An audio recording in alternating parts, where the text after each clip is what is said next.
Welcome to another fire. I hope you guys have been having a great week thus far. Um, I hope that you guys are ready to get into a little bit of study, a little bit of action. I'm excited to bring this word to you guys, um, and I'm gonna give you guys a little moment to like the live, to share the live, to subscribe to the pages. Let people know. Send it to your mom and them, auntie, big cousin, little brother, friend up the street, person around the corner, whoever you can. I do think that this word is something that is necessary for the people, and I hope that you guys are able to receive it the same way that I was able to receive it. And while you guys are going through that process, sharing everything, I'm going to go ahead and lead us in with a quick prayer, and then we'll go ahead and jump this thing right on in. All right. Uh, Dear Lord, Heavenly Father, I thank you for this day. I thank you for the time that you have allowed for us to come together to to share your word. I pray, Father, that we are open to all that you have revealed to us. I pray, Father, that whatever it is that is needed for us to glean from in today's lesson, Father, that we don't miss it. I pray, God, that your will be done. And I just want to say thank you for everything. All these things we ask in your holy and heavenly name. Amen. All right. So today I want to talk about breaking tradition. That is the title for today. And I want to lay a quick foundation before we get into actually reading the word. And this is something that I found very interesting in regard to um, the situation with Paul and the Galatian church. And so in the land of Galatia or Anatolia, there was a very unique melting pot of cultures and religions that were in this area. For a lot of us, we can kind of look at that the same way that we look at the United States, and we're going to get into that a little bit, hopefully down the line. But some of the more important groups that we're gonna um, hear about or see about in today's lesson are the Jews. Obviously, being in that particular region, the movement was growing, and it was becoming a big thing. I will also preface with regard to mentioning the Jews and the religion of Judaism that we are not here to promote any type of slander against the Jews or Judaism. I don't want anyone to take some of the things that have been said or being said and try to use those as a means of going on your social media platforms and saying, "Oh, Minister Sean or the Glory Center is anti-Semitic." We're not about that lifestyle. Okay. Um, we also have the Romans, who were actually in charge of the land at the time. They were they were in their early stages, actually around this time of their rule. And anyone that has studied history, you know that the Roman Empire was around for a pretty long amount of time. You also had in this area, you have the Greeks, and the Greeks were actually in the rule of the land through their different city states prior to the Romans taking over, and they um, they were just as impactful in that land as the Romans were. Greek names, Greek mythology, Greek literature, all that everywhere. You had the people called Thracians, which were Balkan people who were considered native to the land. We all kind of, if again mirroring what we see with the United States, we know what that looks like. And then we have the people known as the Gauls, and the Gauls were a Celtic people who lived in the area after they had actually invaded the area during the time of the Greek rulership. They managed to integrate with the Greeks, but they didn't fully assimilate right away. And in fact, towards the end of Greek rule and kind of into the earlier stages of the Roman rule is when they essentially assimilated. But around the time of the letter that Paul had written to the Galatian church, they hadn't yet really fully assimilated. And the reason I wanted to lay this out here is, again, this is going to tie into the outline or the perception of the way the church is in today's day and age, and how the letter that Paul wrote to the Galatian church is a mirror effect, if you will, of what we experience here in today's day and age with the modern church and the church of old. Now, we are going to go into the book of Galatians, and we are going to read chapter 1, verses 6 through 17. And I'll be reading from the King James Version. And I'll give you guys a second to go ahead and pull that up. And then we'll go ahead and get into it. Like I said, there's a lot of revelation that I got out of this, and I hope that you guys get the same. So Galatians 1 and 6 read as such: I marvel that ye are so soon removed from him that called you into the grace unto another gospel, which is not another, but there be some that trouble you, and would pervert the gospel of Christ. But though we or an angel from heaven preach any other gospel unto you than that which we have preached unto you, let him be accursed. As we said before, so now I say again, if any man preach any other gospel unto you than that ye have received, let him be accursed. For do I now persuade men or God? Or do I seek to please men? For if I yet pleased men, I should not be the servant of Christ. But I certify you, brethren, that the gospel which was preached of me is not after man. For I was neither received it of man, neither was I taught it, but by the revelation of Jesus Christ. For you have heard of my conversation in time past with the Jewish religion, how that beyond measure I persecuted the church of God and wasted it, and it profited in the Jews' religion above many my equals in mine own nation, being more exceedingly zealous of the traditions of my father. But when it pleased God, who separated me from my mother's womb and called me by his grace to reveal his Son in me, that I might preach him among the heathen, immediately I conferred not with flesh and blood, neither went I up to Jerusalem to them which were apostles before me, but I went into Arabia and returned again unto Damascus. Now, like I said, in this piece of the letter, Paul is shocked to find that the churches that he had established there were being influenced by the Jews.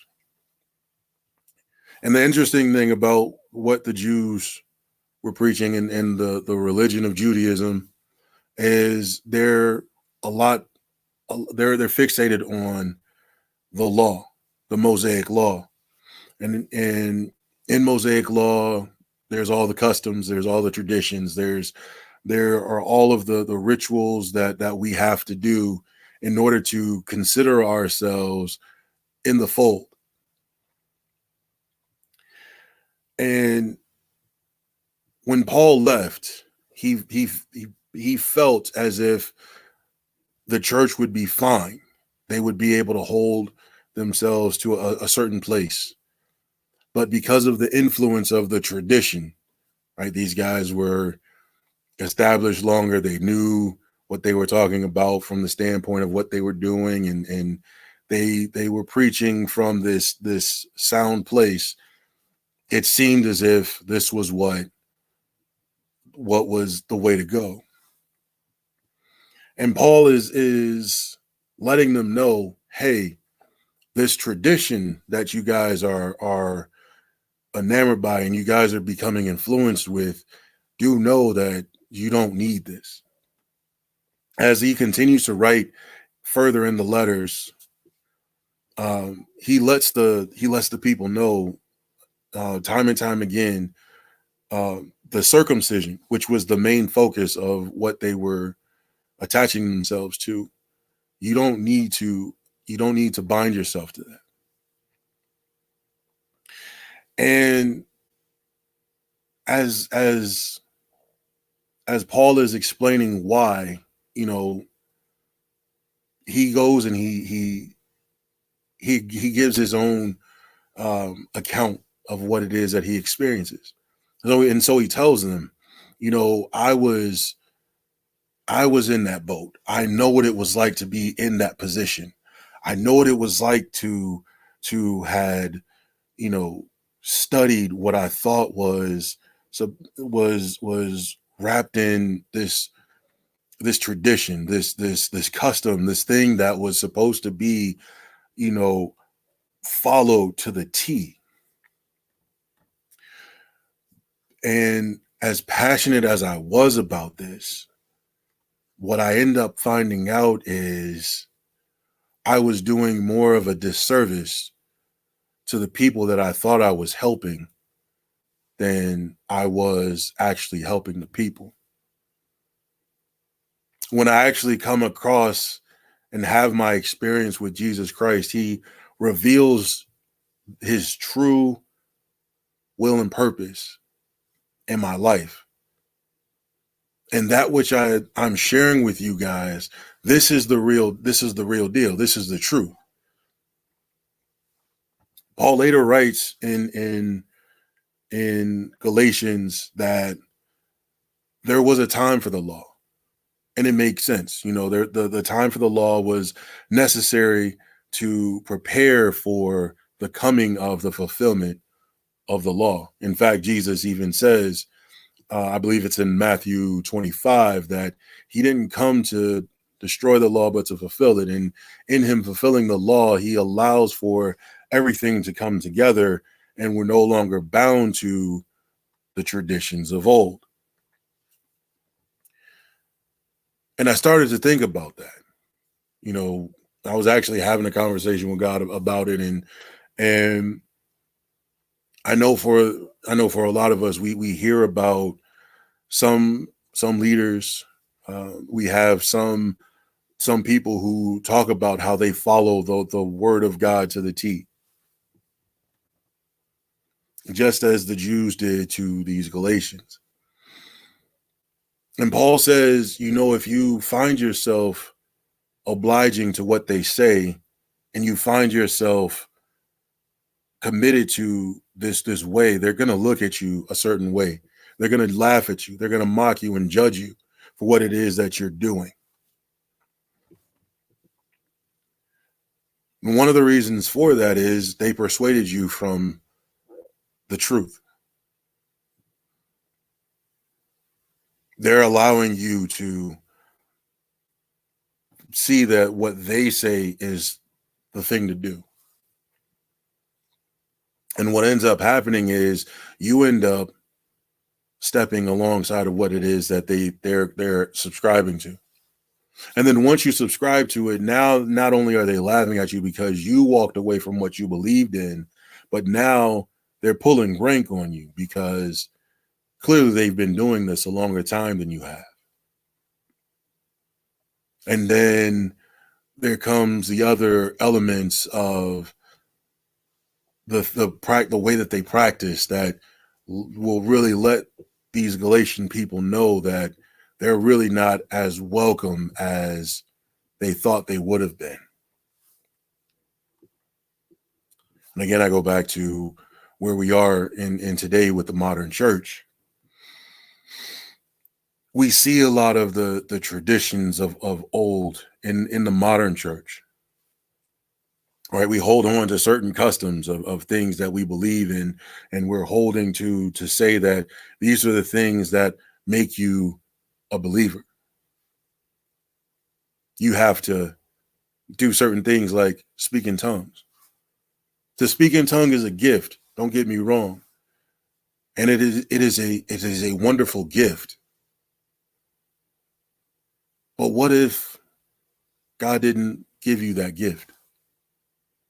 Is there something wrong with you not being considered holy because of it?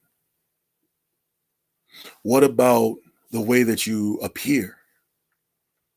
Some of us are judged on the way that we look. Right? We judge a person for looking young. We judge a person for, not having a nice conservative dress or a conservative suit. Right? If you look like you just came from the club, you get looked at weird. Maybe you are new or you're not tied to or connected to somebody that's in the church that you're attending. We might not. I don't really feel comfortable with you coming in and giving insight because we don't know where you came from and we don't know what you're subscribing to, right? Those kinds of things. These are the things that eventually we find out keep people away from really discovering truth. And again, I was having this conversation with God about this particular thing. It was because it was the first time I'd actually really got into looking up the law, the Torah, the 613 commands. Minister Keisha had actually spoken on it some time ago. And I went and there are some things that, trust me, we wouldn't be able to live out. And there are certain things we wouldn't be able to live out due to proximity. We're not in the Holy Land. There are certain things we wouldn't be able to live out just based on the time of when the law was written. A lot of this was written in a time long before what we would consider the modern age. So some of these things are outdated. But then there are some that if we were to practice, would be very tiring. And I'll give you an example. In one of the laws, if there's a dead body that is laying in the field, it is a responsibility for all of the assemblies to measure from where they assemble to this body. And whoever is the closest in distance to this body has the responsibility of taking a sacrifice to the river.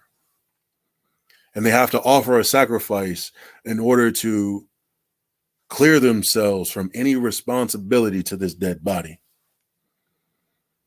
Now, think about where, certain places are. Think of a city like St. Louis or Memphis or New York or Chicago, Los Angeles, place where bodies are turning up a lot. That's just from a murder perspective. Let's not take into consideration people who are passing away from old age or freak accidents. That's extra bodies on top of bodies. And now your pastor or your leadership is constantly going out and measuring bodies day in, day out, hour after hour, trying to absolve themselves from any responsibility for dead bodies out in the field. That's a lot of work, and it's very tiring. And having to produce sacrifice after sacrifice, ritual after ritual to clear your name, that's a lot of work. You think about the dynamic of, even with just the sacrifices, the priests that would have to perform these sacrifices. That's multiple thousands and thousands and thousands of sheep and lambs and doves. Those priests would be overworked, thinking about how many thousands and millions of people there are. Not to mention, it's not that many of them just sitting around, right? I mean, could you imagine a random goat just walking down King's Highway? That'd be pretty interesting. I mean, you probably want to take a picture of that one, but it's not something that you see, right? And I thank God for that, because trust me, we would have a hard time really being able to fulfill that law. And this is one of those reasons why Jesus came, to fulfill it, so that instead of us having to go and present that sacrifice, we atone with going to the Father directly. We don't have to go and prepare and go and find a lamb or a goat that's only a year old without spot or blemish, right? Thank God. And this is what Paul is explaining to them. He's telling them, this is what you're going to have to do if you decide to go along with what they say and find yourselves going along with that custom. Paul also writes later on in the letters, it doesn't matter whether you're circumcised or uncircumcised because of the new covenant, as long as you believe and as long as you do the will of God, everything else falls into place like it's supposed to. You don't need to go through the old way of doing things. And again, we go back into the church. We have a people who are hungry. They're hungry for truth. They're hungry for this freedom. They're hungry for understanding. They're hungry for purpose. They're hungry for trying to find out who they are. They're tired of the antics. They're tired of being told that we're going to be blessed and we're going to get abundance and we can have whatever we want and we can name it and claim it and we can have all of these great and wonderful things. They're tired of the material. They want substance.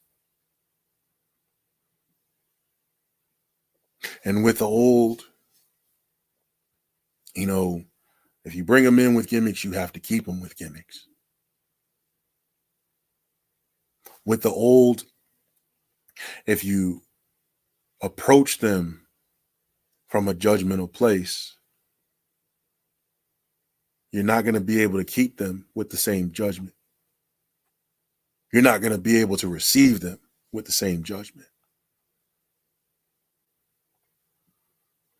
A lot of us don't realize or haven't realized that what we've been taught, while it was good for what it was in the time that it was necessary for, we've grown from that. Again, the rest of the world has evolved. We've evolved as people. The times have changed. The fire and brimstone, the telling people about, you know, the end times and scaring people in that regard. We can't do that anymore. And it's not to say that it's not coming. It's not to say that it's not going to happen, but it's not it's not telling the people how to find that inner peace. It's not telling people how to love their neighbor as themselves.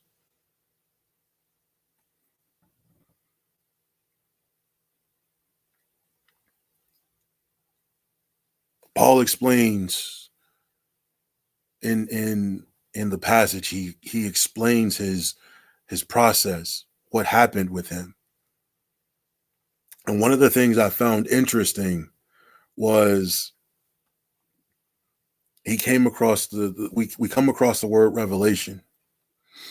And the word that is utilized to express this revelation that he has is a Greek word called apocalypsis. And the word apocalypsis, it means to lay bare or to disclose truth, bringing things to light. And when he had that moment and he saw everything for what it was, Paul recognizes that that old way again was not necessary.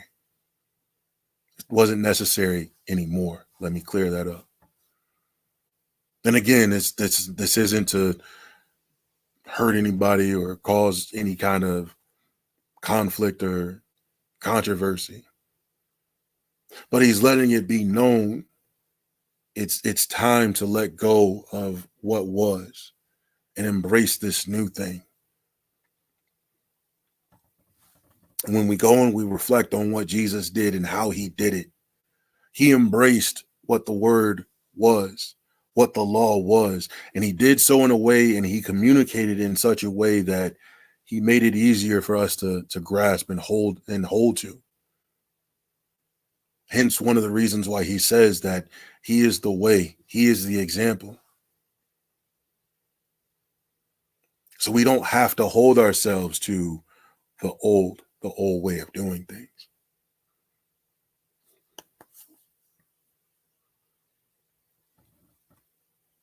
Minister Betty a couple weeks ago actually spoke a word on looking back, and it was a really, really great word on not fixating on what was, right? Reminiscing on the way that we used to do things, because when we do that, we're not able to see what's in front of us. And we do have an opportunity to take that and learn from that. But as we do, we do have to understand that we're not supposed to dwell in what was. We take and learn from what was and move forward.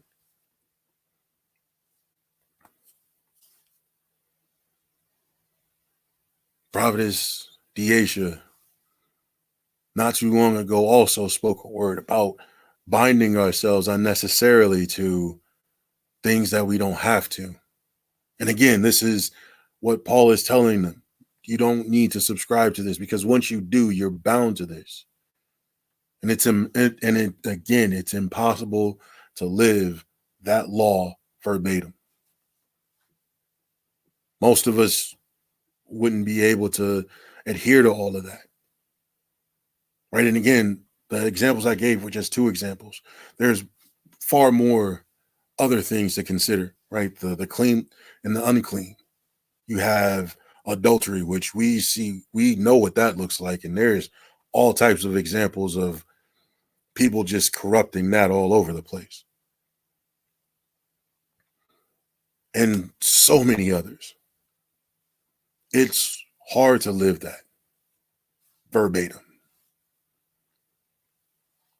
But let's take this new approach. Again, the revelation of what is. and let's move forward with it. That's what Jesus is, or that's what Paul is telling us. As this new church, that's what we have to do. We have to take what is the truth. We have to be the pillars, the examples that God is trusting us with to move forward, to become the men and women that God instilled in us to be. We can't keep telling ourselves time and time again, based on the description of old, that we can't do it, or we don't have the skills and the capabilities or the giftings to do it.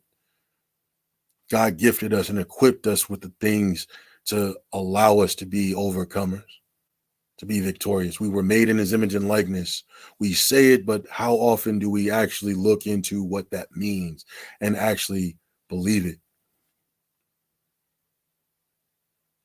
With the new covenant, we get to see that revelation. We get to see just how powerful we really are.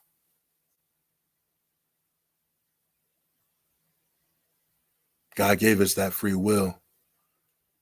And it's time for us to utilize that and not wrap ourselves in the customs of what someone else is telling us, or what someone else is dictating to us and explaining and holding us hostage to.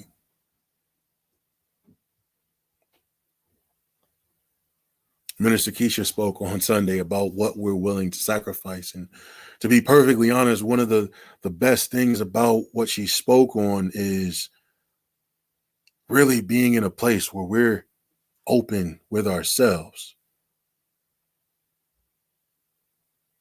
Paul explains that when he was in that moment experiencing that revelation, he couldn't go to anybody. He had to sort himself out. He had to figure out why then, why now. And once he was able to break from what he was used to, and he was really able to hold fast to what the truth was, he came back. He came back a different man. What are we really willing to sacrifice? Are we willing to let go of the things of old so that we can become the men and women that we were destined to be? Or are we going to continue to bind ourselves to what was, because that's where we're comfortable at, while being mocked and ridiculed because we're still holding ourselves to a standard that we can't fulfill?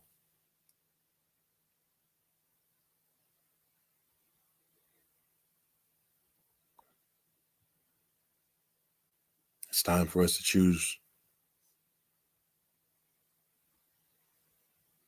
And it's time for us to take what it is that God is revealing to us, and God is sharing with us, and God is laying true before us.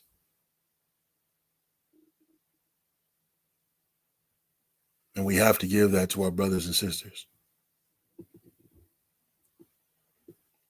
as he gave us the command in Genesis chapter 1 and verse 28 to go and be fruitful and to multiply, to spread the knowledge, the wealth, the love, the understanding, to take the earth, to conquer, to have dominion, to have the knowledge.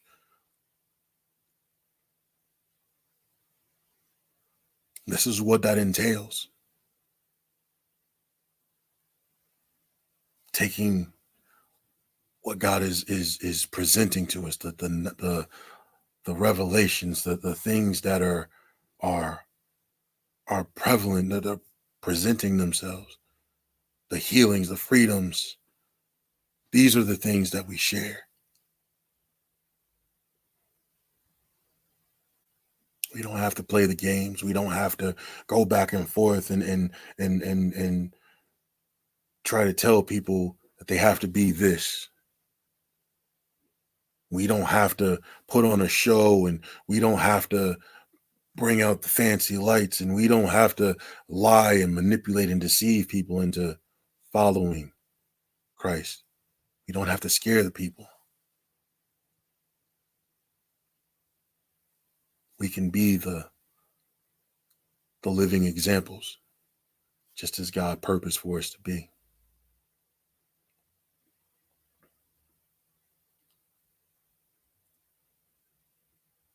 Father, I thank you. I thank you for this time that you've brought us together. I thank you for allowing us to be here to glean from what you shared with us. I pray, Father, that we're able to take this and we're able to examine ourselves. We're able to look ourselves in the mirror, and we're able to be honest with ourselves. Whatever it is that we have to let go of, whatever it is that we have to go through and process through, and whatever it is that we have to remove and make peace with, whatever we have to lay at the altar, I pray, Father, that we do that. I pray, Father, that we let go of those customs and traditions of old. We find ourselves bound and hidden in what we're trying to do to assimilate to the norm, or what we consider to be the norm, or what's perceived to be the norm. And I pray, Father, that we experience the true nature of who you call us to be. I pray, Father, that each and every one of us along our journeys, we continue to take everything, Father, and allow ourselves to really cultivate and to mold and to form into the men and women that you called us to be.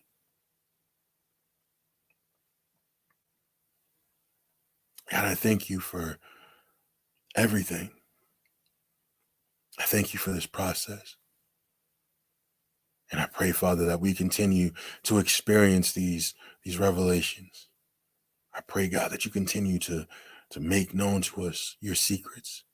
I pray, Father, that we continue to seek them out.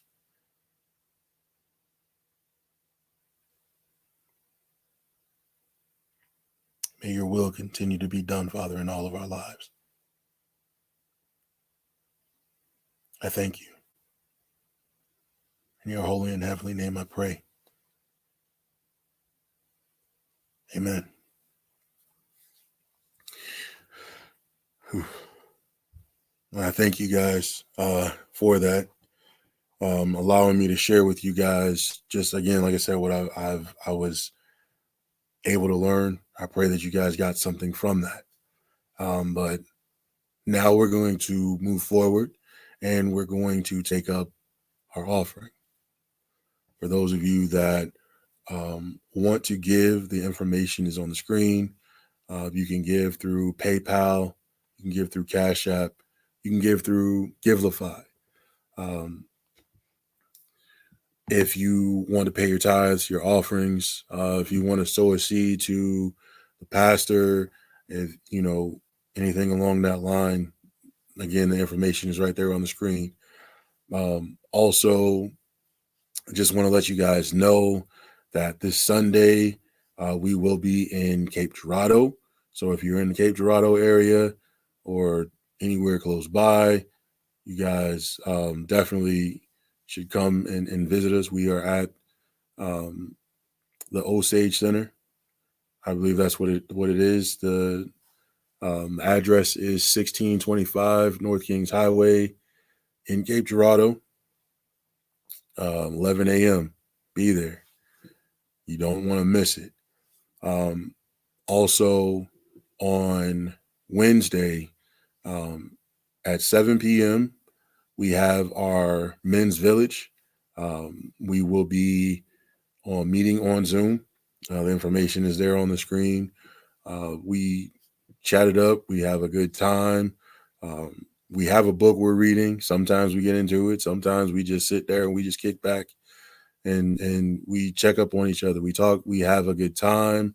Um, we're building each other up, just as we should build.